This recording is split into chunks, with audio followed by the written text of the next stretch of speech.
নমস্কার দর্শক বন্ধুরা, তাতাই মা বাবা ভ্লগে আমি সকলকে স্বাগত জানিয়ে আমার ভিডিওটি আজকে শুরু করছি।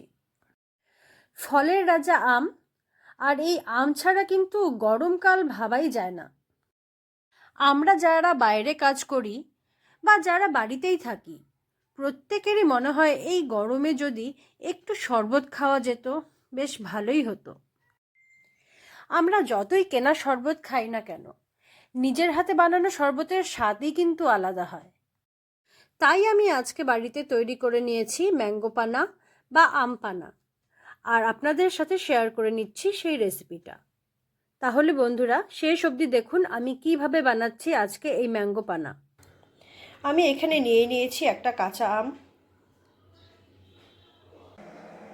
আমি আমটার খোসা এভাবে ছাড়িয়ে নিয়েছি। এখন আমি আমটাকে ছোট ছোট করে কয়েক টুকরো করে কেটে নেব। আমটাকে আমি কয়েক টুকরো করে কেটে নিয়েছি। এখন প্রেসার কুকারে অল্প জল দিয়ে আমি আমগুলোকে ছেড়ে দেব, আর একটা সিটি মেরে আমটাকে অল্প সেদ্ধ করে নেব। আমি আমটাকে প্রেসারে বসিয়ে দিয়েছি, আর ততক্ষণ আমি এখানে আমার ভাজা মশলাটা তৈরি করে নিচ্ছি। সেই জন্য আমি নিয়ে নিচ্ছি অল্প পরিমাণে গোটা ধনে, গোটা জিরে আর 4টে শুকনো লঙ্কা, আর এগুলোকে আমি শুকনো খোলাতে ভেজে নেব, তারপরে বেটে নেব। ধনে, জিরে আর শুকনো লঙ্কা আমার ভাজা হয়ে গিয়েছে শুকনো করে। এখন আমি এগুলোকে বেটে নেব। ভাজা মশলাটা আমার বেটে নেওয়া হয়ে গিয়েছে। ততক্ষণে আমার আম সেদ্ধ হয়ে গিয়েছে, আর আমি কিছুটা আম একটা মিক্সিং জারের মধ্যে রেখে দিলাম। তারপরে আমি এর মধ্যে দিয়ে দিয়েছি 5-6টা পুদিনা পাতা, দিয়ে দিচ্ছি ভাজা মশলা। আমি এখানে কিছুটা বিট নুন দিয়ে দিলাম, আর দিয়ে দিলাম চিনি। চিনি আর নুনের পরিমাণটা আমি এখন কমিয়ে দিয়েছি, কারণ শরবত তৈরি করার সময় আমাকে এগুলো আবার দিতে হবে।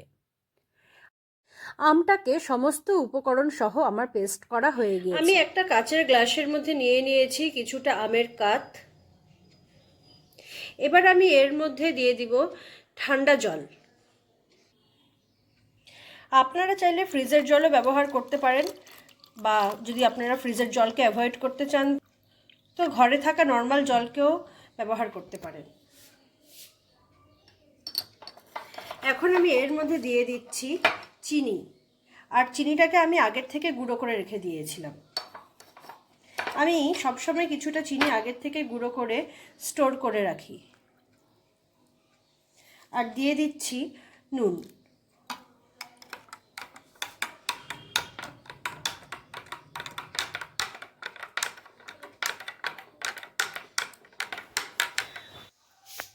তৈরি হয়ে গিয়েছে আমার ম্যাঙ্গো পানা।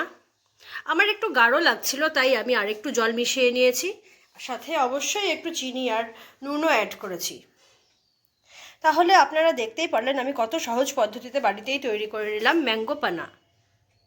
তাহলে বন্ধুরা, আমার আজকের রেসিপিটি আপনাদের কেমন লাগলো তা অবশ্যই আমাকে কমেন্ট করে জানাবেন। আর যদি আমার ভিডিওগুলো আপনাদের ভালো লেগে থাকে তবে আমার চ্যানেলটিকে সাবস্ক্রাইব করে দেবেন। আজকের মতন আমি আমার ভিডিওটি এখানেই শেষ করছি। ধন্যবাদ।